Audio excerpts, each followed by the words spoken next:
Thanks everybody for making time for this discussion. I'm really keen to hear what you think about the issue of diversity in Africa.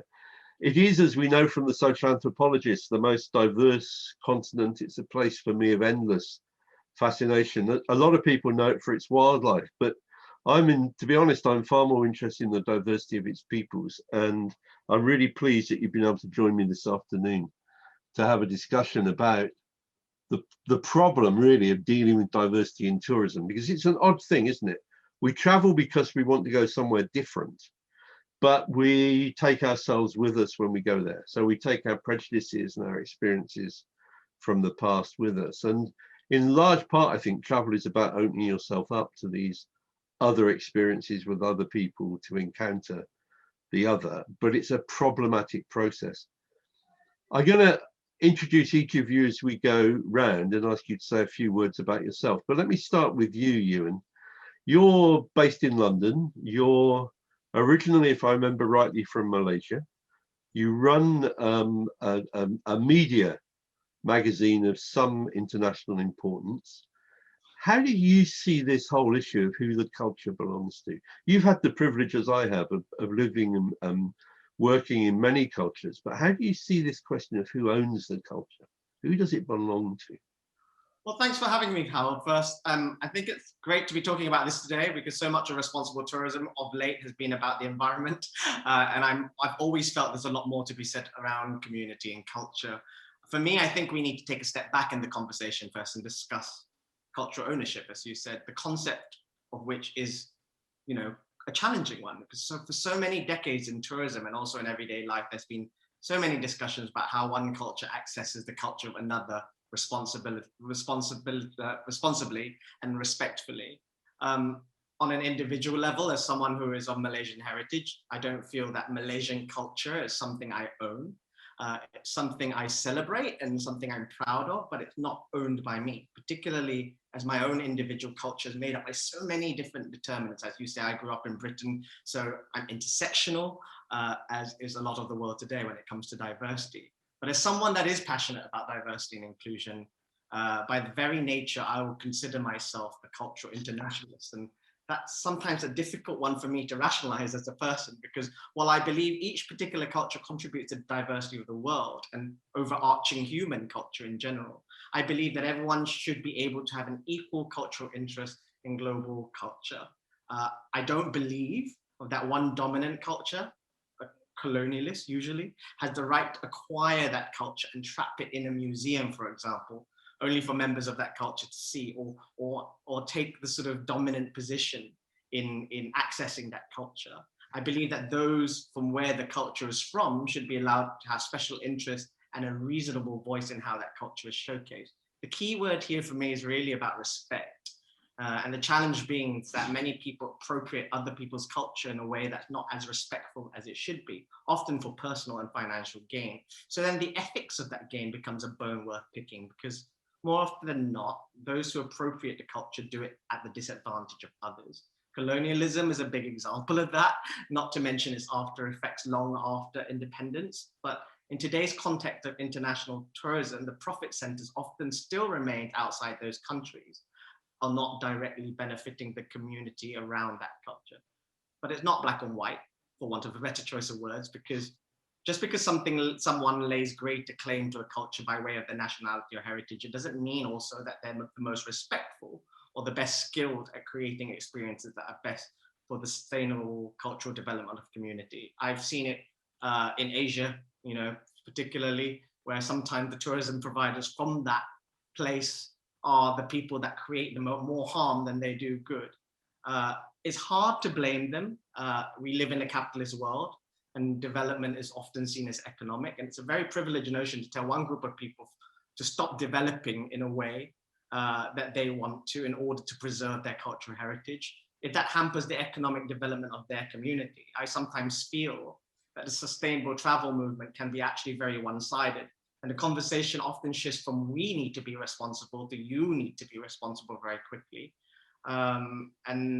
Responsible tourism in this context needs to be about regeneration and positive generation, and not just about keeping something the same as it always is. So to understand the complexities behind this, I think it's really important before we move on to talk about cultural engagement in Africa.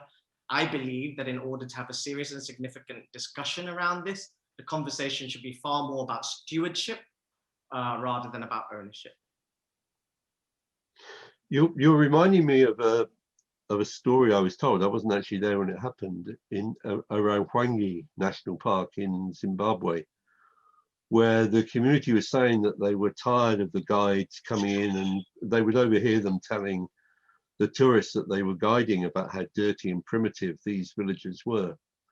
But when I inquired into it, it turned out that these guides were in fact Shona. They were from the same community, same ethnic group as the people living in the villages, but they'd moved away into the cities and felt superior, and were obviously aligning themselves with their guests, with their clients, by talking about the local community in that way. I didn't quite understand why the local community didn't just stop them coming into the village, but they obviously didn't feel powerful enough to do that. Judy, can we shift to Kenya? It's a long while since you and I met, 20 years, I think. But we met then around an ecotourism conference, and I wondered how things have moved on in Kenya. I haven't been there for 20 years. How is the cultural tourism working now? Because obviously you've got some internationally iconic cultures in Kenya, but you haven't just got one culture amongst the people of Kenya. Thank you very much. Yeah, you are right that we do not have just one culture in Kenya. We are more than 40 tribes. And I believe when we start talking about tribes, we are now being very specific about the cultures of these tribes. I don't believe we've got something called a Kenyan culture. It's either one of the cultures that has been taken, and everybody thinks we are all Maasai, because the whole world knows about the Maasai, who wears the red cloth and has a lot of beaded work around them.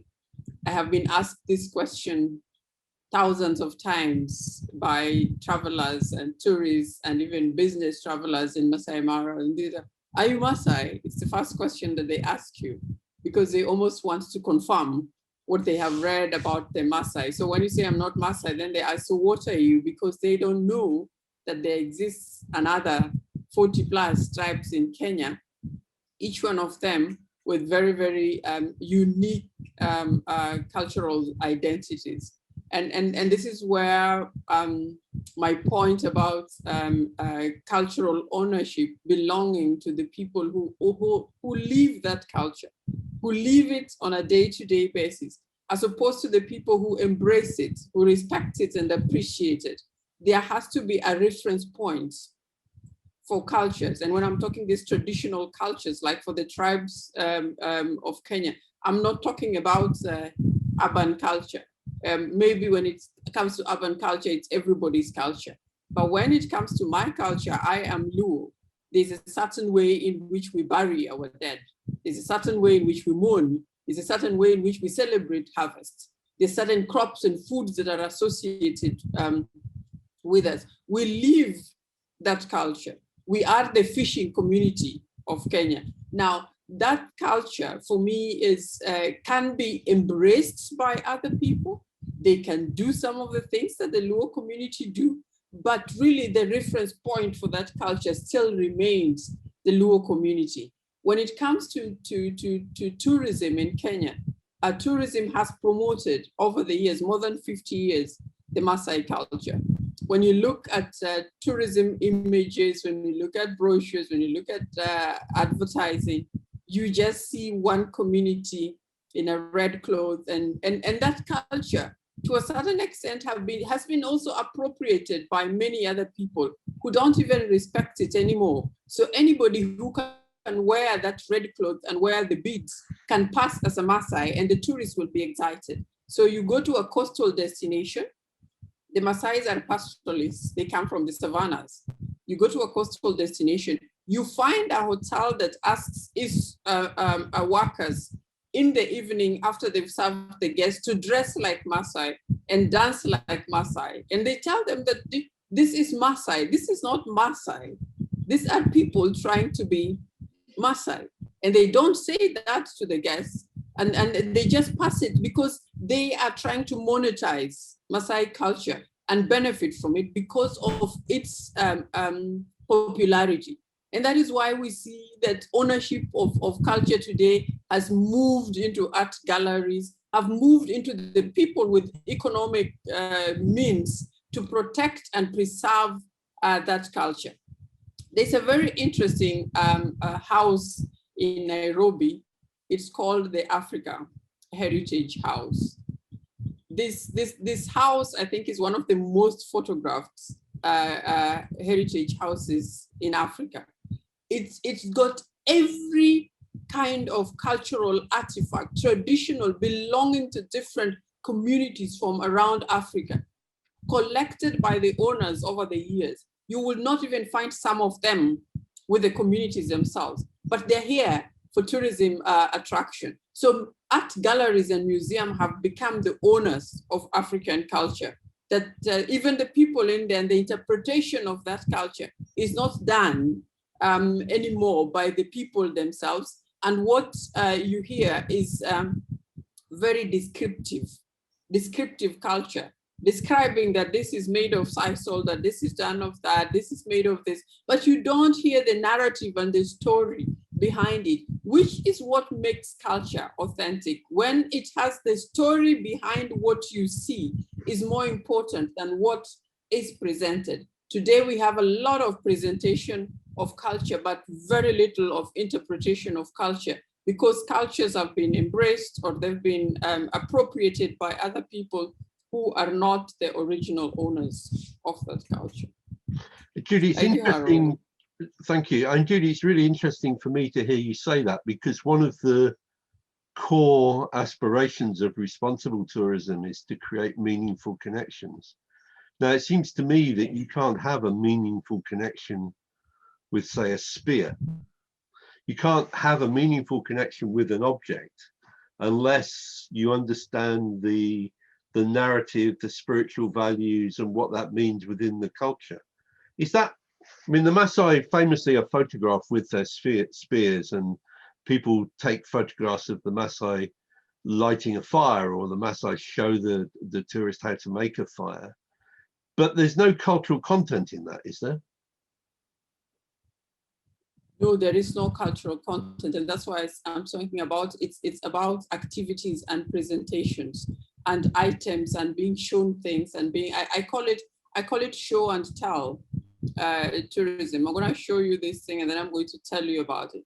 But you do not know the real connection between the people and that particular item. And that is why when I talked earlier on about cultural festivals also taking over the ownership of culture in the tourism industry, it's the same thing, where it is no longer the community that decides the limits of what we can share and what we cannot share. It is tourism saying, this looks attractive to our travelers, and so we are going to tell them to come and make this dance, come and do a funeral dance, come and do this kind of dance, come and jump the way you jump, and then the tourists can join in the jumping, because it's an activity that the tourists can engage in and jump in without even asking what was the song about, what does the jumping mean. And sometimes it's when we have examples like the one I gave for the coastal regions, they don't even sing anything meaningful. They just make sounds.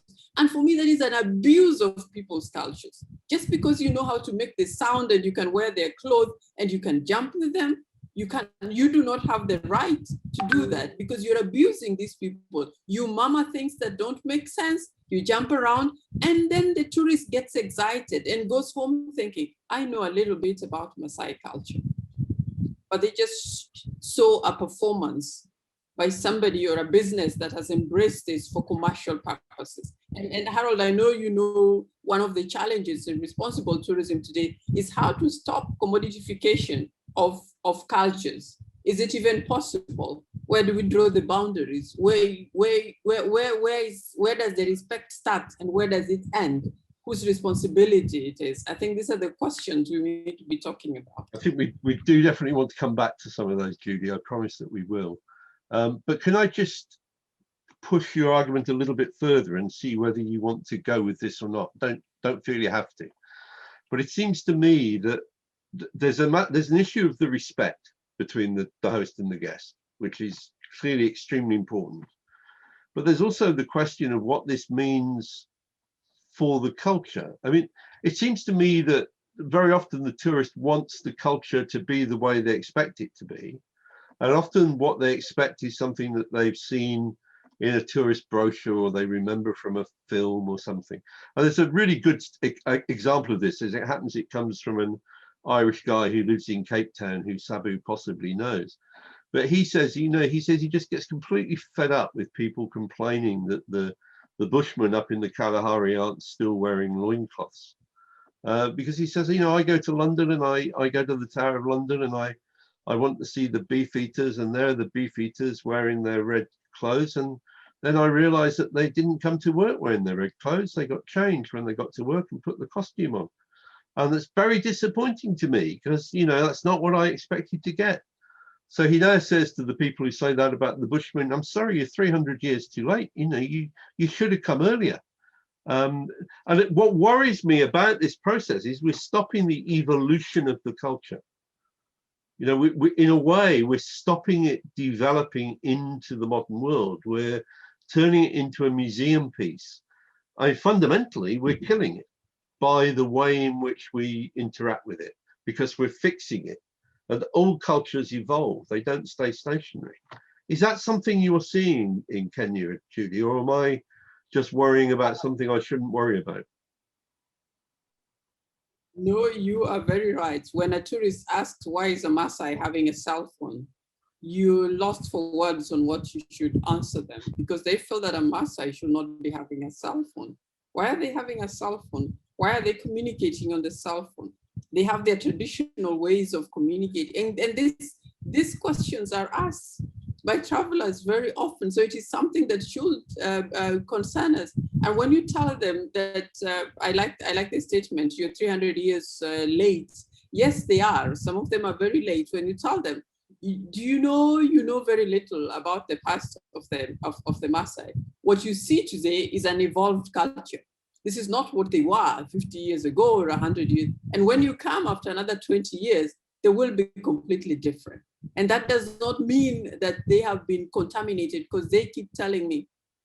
I have had people who have told me in Masai Mara, because I do, just for a little bit of background, I come from a community development background, but I work a lot with community-based tourism, seeing how tourism can be a vehicle for community development.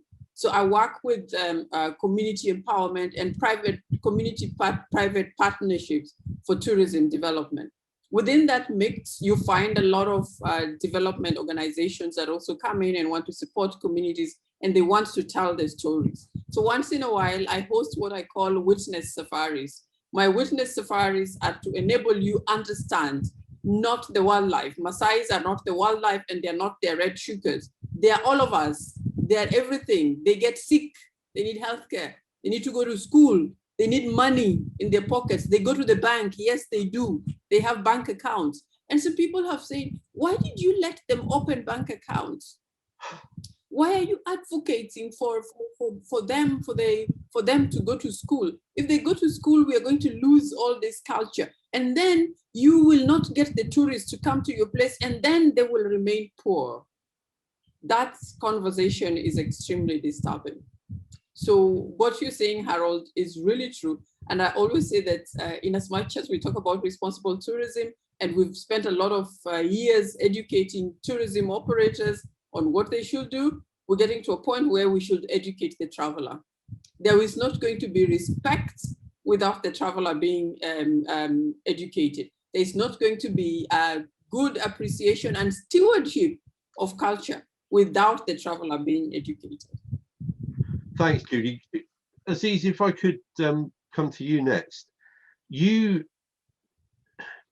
seems to me that at the root of this problem, in the way that Ewan and Judy have described it, is actually the power relationship, isn't it?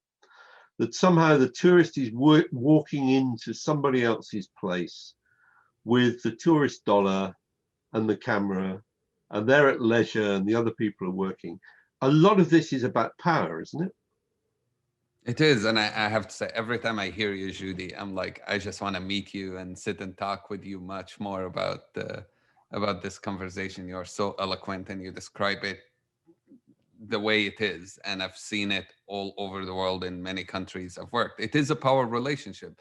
I'm the tourist, I'm coming here, I have the money, and you the local, and you do what I need you to do because I am the traveler. That's too often how travel is marketed. That's how tour operators sometimes marketing it, tour agencies, and travelers see it that way in too often. I think the way I see travel is the opposite. It's give and take. It's not one-sided. I'm not going there and therefore I have the money, I have the power. I'm here to be entertained, and every local needs to jump how high I tell them to jump so I can entertain them. But too often, unfortunately, that is the reality. So we are creating um, indirectly or sometimes directly a conflict between travelers and locals. We're creating a relationship that's not mutual respect. That's not really learning from each other.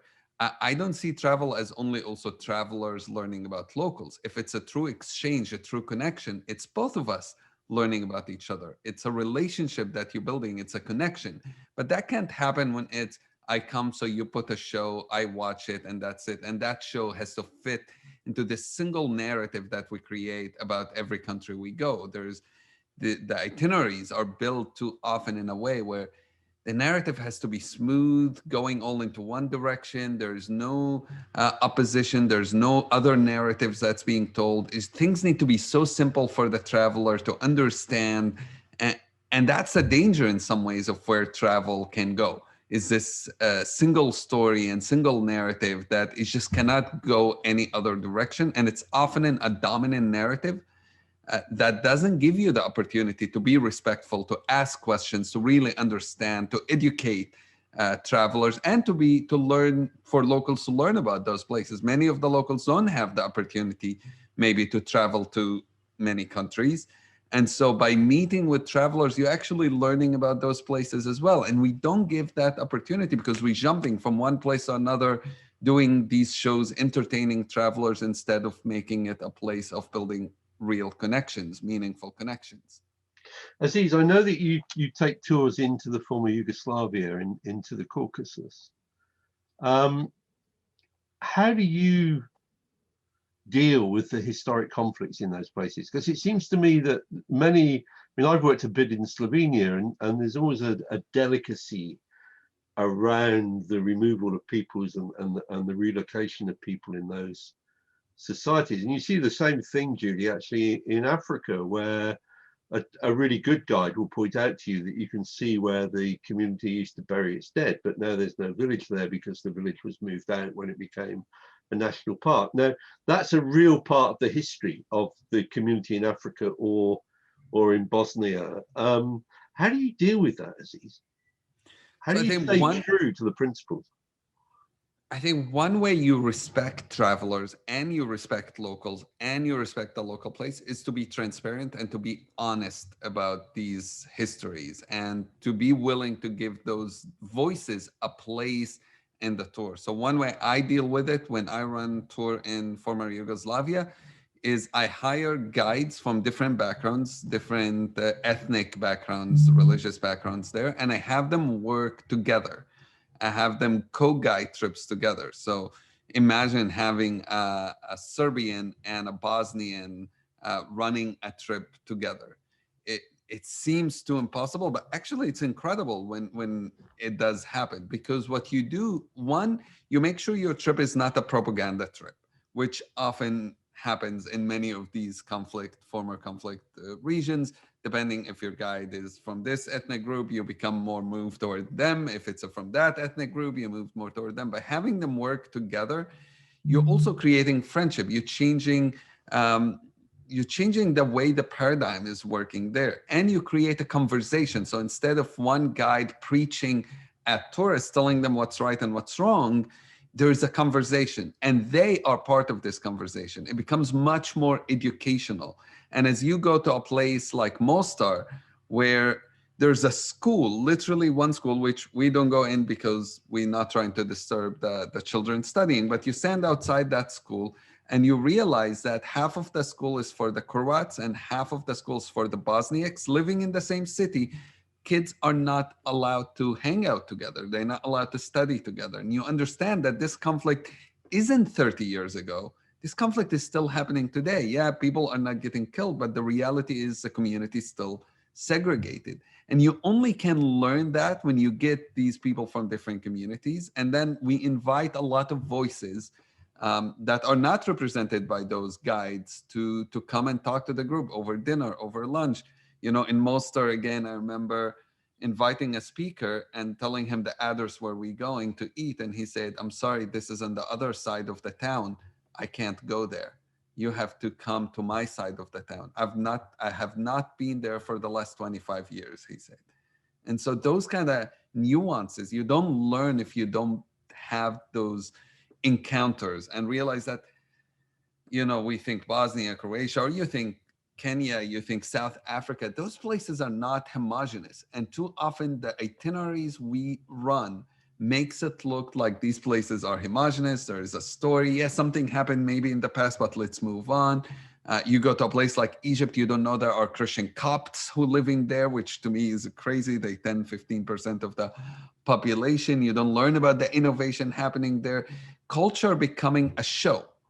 And that's the danger here. It shouldn't be, because we're not really then traveling. We're just going collecting photos and not really having any change, any transformation. And to me, travel is about education, transformation, connections.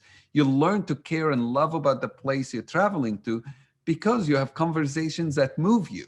We are changed people. We become who we are because of the stories we hear and the stories we connect to.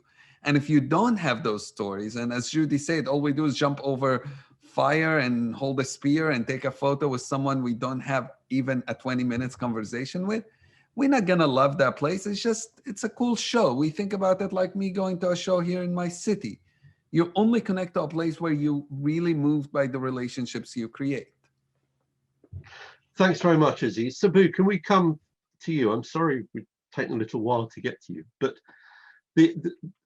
I really wanted to ask you about what's happening in township tourism now. And I'm going to start by telling you the experience I had, which is a long time ago, and I'm prepared to accept if you tell me that I've got it all wrong and things have got better. But I remember coming out of a bids here, an elderly lady who was setting up a restaurant, wanted to set up a restaurant in her home.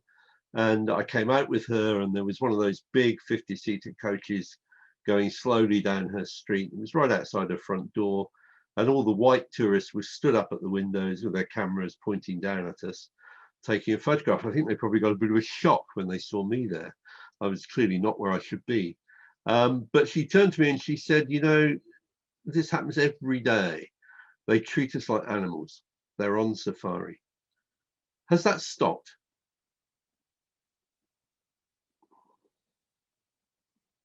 Sabu, you're still muted.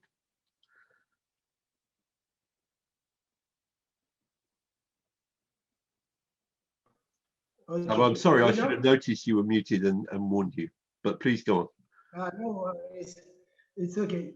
Yes, indeed, it once took a place, and for a while, those kind of events. But because things have changed now, and the consumer as well now is empowered these days, because they read about this stuff before they come. So they have these kind of expectations, you know, so they know exactly what they're looking for. So which makes it difficult now for those kind of events to continue. One thing that we always try for the newcomers in the game is to shift away from the tour than creating an experience. Because people more often, they don't just to walk around or drive around. They want to get involved. Getting involved, there's many ways to do so, right? It's about how you share the narrative, how you would draw them to participate and engage in these stories that you share, you know. And then also people that get bored if you're going to bombard them with a lot of these stories. You know, they want to taste, they wanna try stuff they've never tried before. So the restaurants come very handy to do so by creating those extra mile experience and making sure that you share the pie as well with everyone, you know.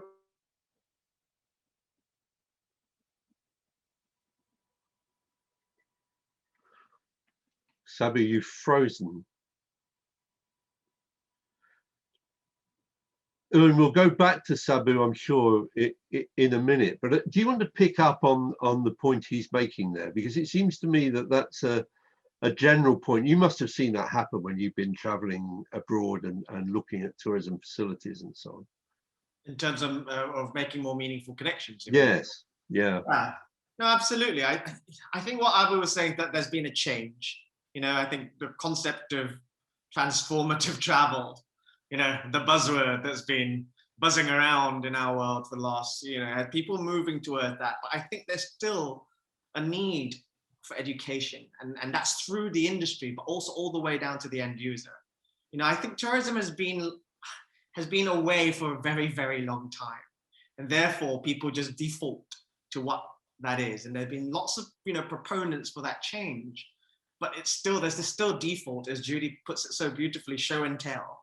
You know, you just turn up and you look, and then you go home and you pat yourself on the back to say that, oh, I understand. Or now some people even think they're part of the community once they've seen something, you know. So I think, you know, that has changed a little bit.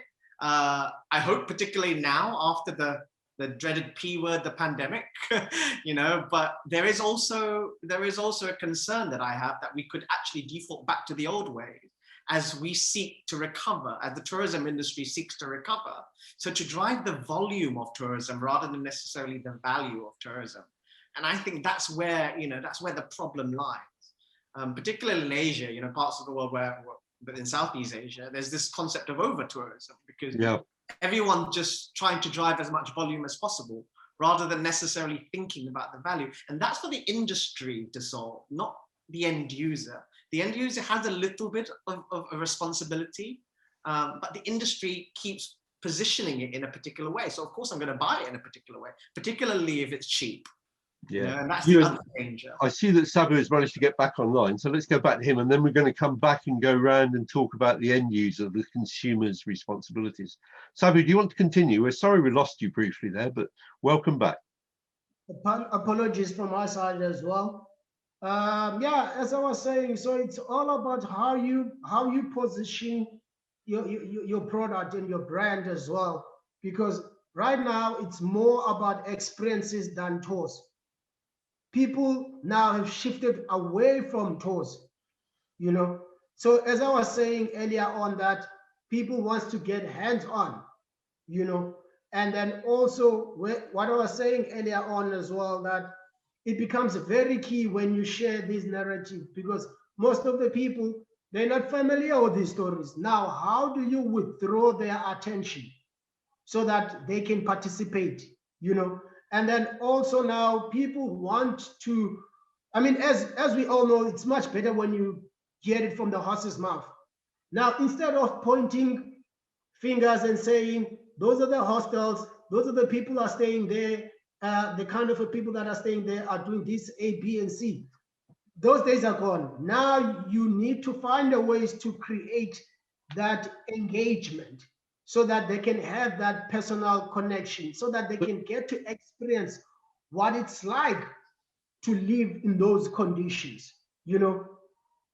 So we managed to find a ways to engage with these families and also to open up their doors. We understand this is not a museum, hey? And it's not a, we take it very seriously, because it takes a lot for one to open up their doors and welcome tourists to come inside and having such genuine engagements, you know. But it is important for a tourist to get to experience and feel what it's like than standing outside and then pointing a finger. Do you get what I mean? So now we try by all means to create that opportunity and the platform to engage these two parties. So Sabu, that does they this can mean, sorry to just cut in, Sabu, but does this mean that that as a township tour guide and small operator now, are you more empowered than you were, say, 15 years ago? Do you have more control over the kind of product which is being put out there for the tourist? No, for sure, no doubt, no doubt. We do because these days people are looking for an authentic experience. Now, if there's only one person who can offer that experience, it must be someone who wakes up there, who sleeps there, and not taking that full advantage, but also trying to find a way to understand better the consumer as well, to invest in the industry. What is the industry looking for? Because it's not only about just saying, hey, I'm from the township, I know it better. Do you understand what is the tourist looking for? So you need to try and put yourself into their shoes as well and try to find a way to balance those two so that you can develop that authentic experience that the tourist is looking for. So now that's why I'm saying those big tour operators out there, they have no choice if they want to deliver an authentic experience than to work very close with the people that were coming from those local communities. So Sabu, is what I'm hearing from you then that the role of the guide, the cultural breaker, the person between the tourist and the community, that role is shifting and it's less show and tell and it's more about educating? Is it that good? Talking about the role of the guides, now things have shifted because back in the days, what used to happen, you will get a big tour operator who will create a job for the local guide and say, I have just 1 hour. Please take these people and show them around the township. Or they will be specific and tell you that I want you to show them J and B, and then just walk them around.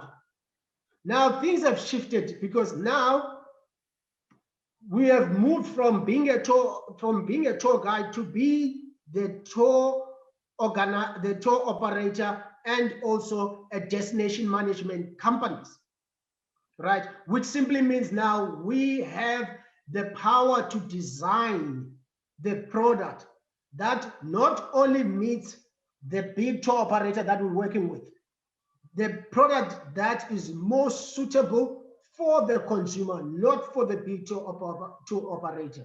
But at the end of the day, we're serving for the consumer, not for the big tour operator.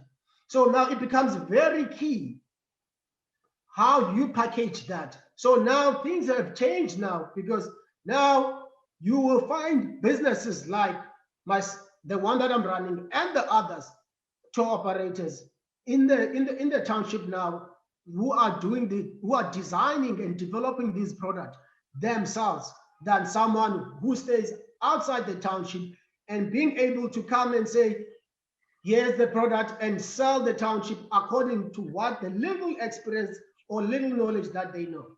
Sabu, are you then accepting that the guides have become to some extent teachers and educators? I would say yes to an extent, but it becomes very key now where you invest a lot into these brand ambassadors, not just the guide, because these are the brand ambassadors, right? So now one needs to find a way to understand, especially the clientele or the target market that you work with, because there's no one size fits all. Because 1 minute in the same space, you deal with a backpacker, which they have their own expectations with limited budget, but this much of an experience that they're looking for. And then another minute you get a incentive traveler, who've got these high expectations and they want their own personal or tailor-made experiences. So now it becomes very key how and who do you use when you share those experiences or narratives, you know? So there's no way that you can take the same guy who specializes in a backpacker and say, come and do a tour or experience for Prince Charles.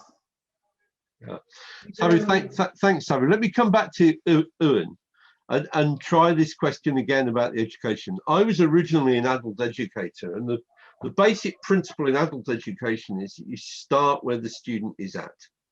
In other words, you try quite quickly to work out where they're at, and then you try to engage with them in an educational way. Now, Sabu, I think that's what you're describing. You are effectively describing, for me, an educational engagement. But Ewan, how do you see this? I totally agree. I think there needs to be an education environment, not just only to the end user, but also to the intermediaries, to the travel industry, particularly the tour operators that are packaging all this stuff up, because that's still the way, that's still the route to market in most scenarios. You know, I think there's a lot more direct to end user stuff, but it's still, there's still that middle ground. And I think that middle ground needs to be educated, and they need to go beyond what is on offer, and they need to talk to people like my esteemed panelists today and really get the sense of what they can offer. It does come down to commerciality sometimes. So we also need to look at that model and how we can make, you know, how we can make these important lessons more commercials and also more grassroots. You know, I've, you know, a big discussion I think me and you have had in the past, Harold, is about whether or not we tell horrible histories. You know, sometimes there's things, I think there's things, we like to sugarcoat things for consumers, because when you go on holiday, you think, oh yeah, you know, I need to have a good time. It needs to be feel good all the time. But I don't necessarily, you know, get into the detail of what it means to experience culture in, or people in that destination. I think we really need to go further. So absolutely, to answer your question, there needs to be a greater educational experience all through the chain. One of the things that was always interesting to me about South Africa, Ewan and Sabu, is that it was quite clear that very large numbers of people, even in the early days of township tourism, were getting into the townships with a local township guide, escaping almost the kind of organized trips that the mainstream industry was operating, because they so wanted that experience that they went round it to get it. But it sounds as though that has now become so much the predominant model that people almost don't need to get around it anymore. Judy, can I come to you in Kenya? Are you experiencing similar things there with the way the tourism industry is changing over the last 15, 20 years? Yes, we are. What you described in your last statement is this typical situation here when it comes to the relationship between the tourism industry and culture, and how they sell culture. Now, a lot of tour operators still don't have culture in their itineraries. So tourists are finding a way around it. And because of that, it is the guide en route to where they're supposed to be who talks to the clients and say, I will stop over at a cultural center or a Maasai village, and we can see how the Maasai live. And they negotiate everything from the pricing and how much time they're going to take there. And they collect the money and give the villages a very small percentage of the money. So there is a black market for cultural tourism in Kenya, and it is no secret. It is a thriving black market for what we call them driver guides here. Those who pick clients, for example, in the city of Nairobi, and have to drive them to Masai Mara or to a place in Samburu.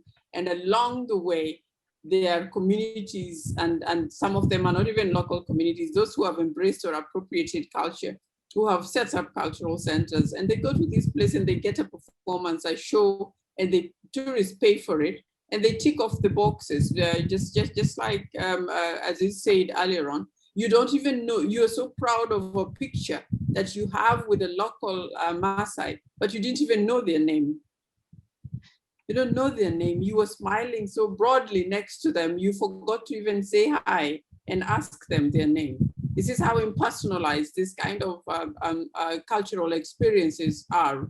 And they've become so normalized because of how the industry has operated over the years, and the traveler doesn't know any better. They consume what they have been given. On the other hand, it's very different when you go to places where communities have a partnership with a tourism operator. And through this partnership, they are able to create the experiences that Sabu is talking about. This kind of relationship and partnership enables them to draw the boundaries. This is where communities say, okay, we are in a partnership, we love tourism, but you can't bring your tourists here in the morning. We are preparing children to go to school, we are milking the cows, we are setting the cattle out. But when there are no relationships, this is the time tourists want to go in. The driver says, let's go in and see how they milk their cows, how they let the children go to school and how they're doing in the morning. And they interfere with everybody's life. But again, communities, because of a power relationship, the communities need the money. They will let them in, but they are grumbling about it. There was a time, there's similar tourism like what they have in South Africa's township tourism.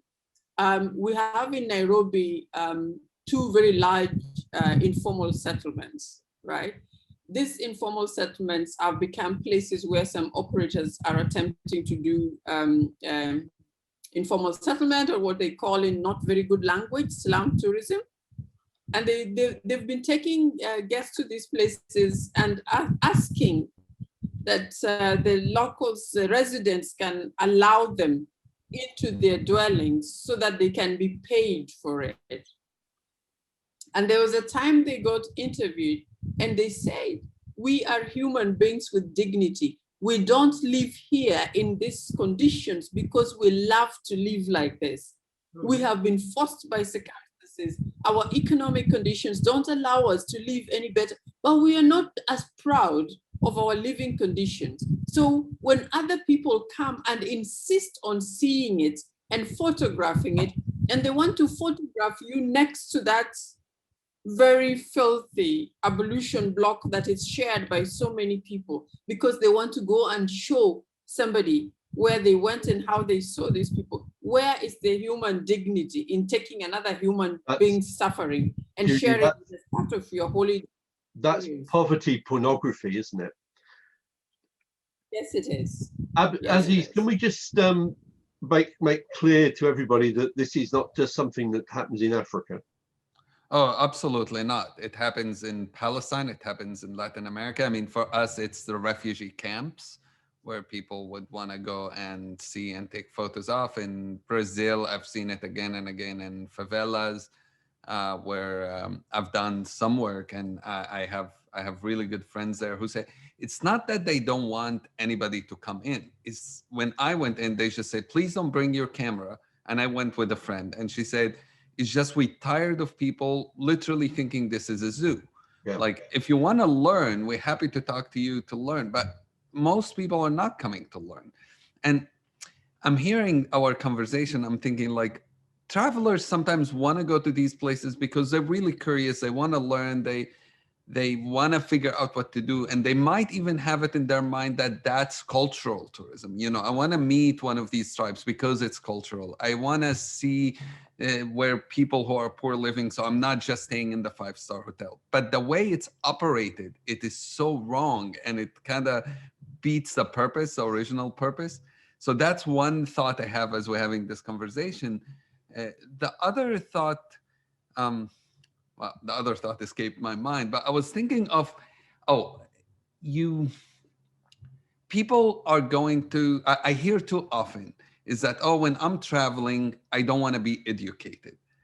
And that's not really real in some ways, because people get tired of the 5-star hotel or whatever hotel they're staying in. And you see them doing stuff that are not relaxing. Like in Bali, I remember seeing people going from Ubud to the gate of heaven, and it takes like 3 hours drive each way and then stand in line 2 hours depending, so you can take one photo. What's so relaxing about this except that an influencer told you that this is what makes Bali amazing? So it's not really, I don't buy this argument that, oh, when people traveling, they don't really want to waste their time learning. They are seeking something. I think one problem we need to overcome is the social media and influencers effect on tourism. So we talked about tour operators, the way they build itineraries, which I agree that is a problem. Our lack of knowledge, the end user as travelers, but it also social media and influencers, assuming always we look at Instagram, we're like, where's the top 10 photos that are the best in a city or in a country? And we want to go and replicate them. And that is one, you might not like those. It takes so much time and it's not productive. And it's not the most interesting things usually in a place. It's not the most cultural experience, not the most fun. Maybe we need to redefine and really talk about what is interesting about travel. What's the purpose of travel? What is fun? Is really standing in line for hours to take one photo so you can show people that I did what everybody wanted me to do, even though you are miserable the whole day? That's fun. So thank you for that. We've only got a very few minutes left, and you've just done brilliantly what I wanted each of you to do in the final few minutes of this. And you've picked on the influencers, which I share your view of the influencers. They're a real pain in the neck, most of them.